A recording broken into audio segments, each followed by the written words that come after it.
Good morning. এখন ঘড়িতে বাজছে হচ্ছে সকাল 6টা। আর আমি আজকে ঘুম থেকে উঠে পড়েছি। আজকে না, এখন আমি প্রত্যেক দিনই 5:30টায় ঘুম থেকে উঠি, কারণ মেয়েকে স্কুলে যেতে হয় 8টার সময়, যার জন্য আমাকে 5:30টায় এবার থেকে উঠতেই হয়। যাই হোক, তো আজকে আমি চলে এসেছিলাম আমাদের বাপের বাড়িতে। ওদিকে বাবু এখন ঘুমাচ্ছে, আমি উঠে পড়েছিলাম। আজকে হচ্ছে আমার বাড়িতে অনুষ্ঠান আছে, মানে আজকে অক্ষয় তৃতীয়া, সেহেতু আমাদের বাড়িতে একটু কীর্তন হবে, একটু ভগবত পাঠ হবে।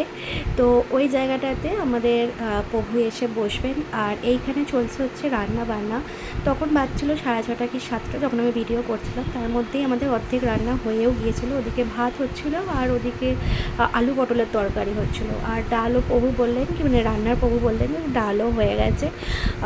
বেগুনি ছিল মেনুতে, আর চাটনি, পাঁপড়, পায়েস, পনির ছিল, অনেক কিছু ছিল। যাই হোক, তো এখানে প্রভুর রান্নাও কমপ্লিট হয়ে গেছে। তারপরে আমি চলে আসলাম হচ্ছে আমাদের ঘরেতে, কারণ ঘরের বিছানা টিছানা একটু চেঞ্জ করতে হবে, মানে বিছানার চাদর চেঞ্জ করতে হবে, যেহেতু লোকজন আসবে। খুব লোকজন আসবে না, ওই 80-90 জনের মতো বলা হয়েছে আর কি।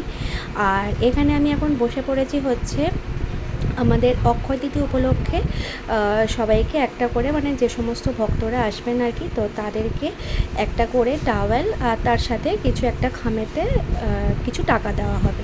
তো আমার মা আমাকে দায়িত্ব দিয়েছে কি প্রত্যেকটা টাওয়েলের ভিতরে, মানে একটা প্যাকেটে তো টাওয়েল আছে, তার ভিতরে একটা করে টাকা ভরতে হবে। তো সেই টাকা আমি প্রথমে ভরেছিলাম, মানে আগের দিন রাত্রিবেলা আমি ওই টাওয়েলটা দিয়েছি, আর তার সাথে যে টাকার অ্যামাউন্টটা ছিল সেইটা ঢুকিয়ে দিয়েছিলাম।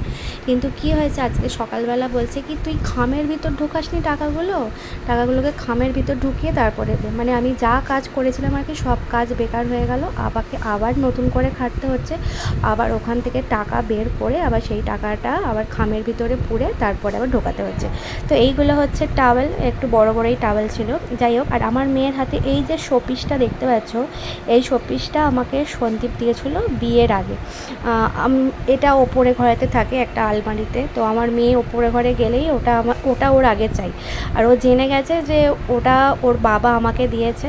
আমাকে বলবে, মা এটা তোমাকে বাবা দিয়েছিল এই পরিটা? বলি হ্যাঁ, এটা তোর বাবা দিয়েছিল। আমি যে গিফটটা তোর বাবাকে দিয়েছিলাম সেটা তোদের বাড়িতে আছে, মানে আমাদের বাড়িতে, শ্বশুর বাড়িতে আছে আর কি। আর এই যে আমার পাকা বুড়ি এনে এখানে বসে বসে একটু ভিডিও বানাচ্ছেন। তারপরেই চলে এসেছিলেন প্রভু, আর উনি বসেই আগে কীর্তন শুরু করেছিলেন।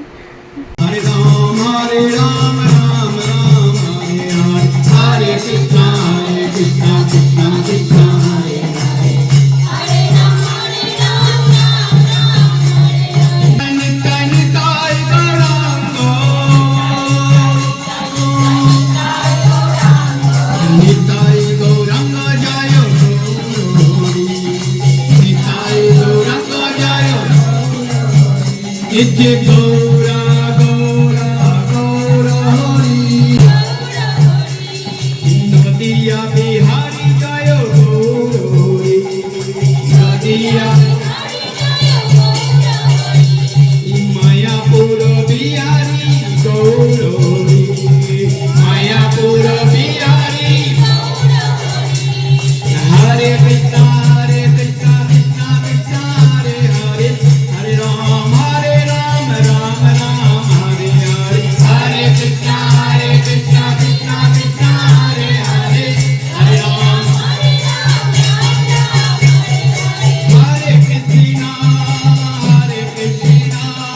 কৃষ্ণ কৃষ্ণ হরে হরে, হরে রাম রাম রাম হরে হরে। কৃষ্ণ অধ্যয়ন করতে এসেছিলেন 64 দিনে 64 কলা। যারা আমাদের সঙ্গে উজ্জয়নী গিয়েছিলেন তারা সন্দীপনী আশ্রমে গিয়ে দেখেছেন কৃষ্ণ চুলের বিনুনি বাঁধা থেকে, বিছনা গুছানো থেকে, দড়িতে দরজার গোড়ায় আলপনা দেওয়া থেকে, অশ্ব চালানো থেকে, যাবতীয় সব কাজ কৃষ্ণ 64 দিনে শিখেছিলেন সন্দীপনী আশ্রমে থেকে। তো সেই সন্দীপনী আশ্রমে কৃষ্ণ বলরাম যখন শিক্ষা গ্রহণ করতে এসেছেন গুরুকুলে, সেই সময় দক্ষিণের ব্রাহ্মণ হার্ষদ ব্রাহ্মণ সম্প্রদায়ের সুদামা বিপ্র সেই দিকে এসেছিলেন। কিন্তু সুদামা বিপ্র ছোটবেলায়, মানে যখন এসেছিলেন খালি পায়ে, সে একটা কাপড় পরে, আর অনেক রাস্তা দক্ষিণ ভারত থেকে আমাদের দিল্লি অনেক রাস্তা, প্রথম ওই যে তখন কোনো বাস ট্রাম যোগাযোগ ছিল না, তো আস্তে আস্তে গোটা পাঁচ ছিন্ন বিচ্ছিন্ন হয়ে গেছিল, রক্ত বেরোচ্ছিল, কাঁটা ফুটে গেছিল। কৃষ্ণ দূর থেকে সুদামাকে দেখতে পেয়ে সাদরে আলিঙ্গন করে নিয়েছিল। দুজনের মধ্যে খুব বন্ধুত্ব হয়েছিল। যখন সন্দীপনী আশ্রমে থেকে আমরা লীলা দেখে এসেছি, নারায়ণগাঁও কৃষ্ণ বর্ণম কাঠ করতে গেছিল সুদামাকে নিয়ে। এছাড়াও যখন ওদের লেখাপড়া শেষ হয়ে যায় কৃষ্ণ বর্ণম সুদামা, তখন কৃষ্ণের সঙ্গে সুদামার এত প্রেম ছিল, যেদিন চলে যাচ্ছে, ছুটি হয়ে গেছে, যে যার বাড়ি চলে যাবে, কৃষ্ণ সুদামাকে জড়িয়ে ধরে খুব কন্দন করেছিলেন। ভগবান সবার কান্না থামান, আর সেই ভগবানই সেদিকে কাঁদছিলেন, তার চোখ জলে ভর্তি হয়ে গেছে।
তারপর ক্লাস শেষ হয়ে যাওয়ার পরে সবাই বসে পড়েছিলেন হচ্ছে খাওয়া দাওয়া করতে, ভগবানের প্রসাদ পেতে। আর যেহেতু আমাদের আজকে দুপুরবেলা অনুষ্ঠানটা হয়েছিল, তাই জন্য ভাত হয়েছিল, আর এখানে প্রভু বসেছিলেন। আর এই যে গিফটগুলো রাখা হয়েছে, সবাই প্রসাদ পাওয়ার পরে সবাইকে হাতে সবাই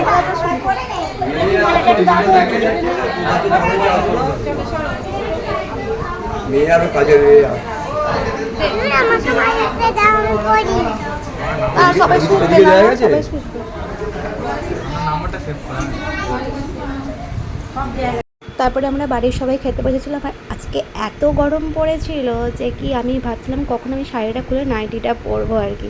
তো চলে এসেছিলো প্রসাদের প্লেট এখন দিয়ে দিয়েছে। প্রথমেই পড়ে গেছে হচ্ছে ভাত আর বেগুনি, তার সাথে ছিল হচ্ছে গিয়ে ভেজ ডাল আর পটল আলুর তরকারি ছিল। তো এই প্রসাদটা শেষ করার পরে তারপরেই চলে এসেছিলো হচ্ছে পনির, সবাইকে একটা একটা করে এরকম পনির দেওয়া হয়েছিলো, যেটা খেতে আমার ভীষণই পছন্দ করি। যাই হোক, তারপরে চাটনি, পাঁপড় ছিল, পায়েস ছিল, পায়েসটা খেতে দুর্দান্ত হয়েছিল কিন্তু। আর তারপরে লাস্ট পাতে ছিল হচ্ছে গিয়ে মিষ্টি। তো আজকের এই অক্ষয় তৃতীয়ার দিনটা আমরা এই ভগবানের কথা শুনে প্রসাদ খেয়ে কাটালাম। তো চলো আজকের মতো টাটা, বাই।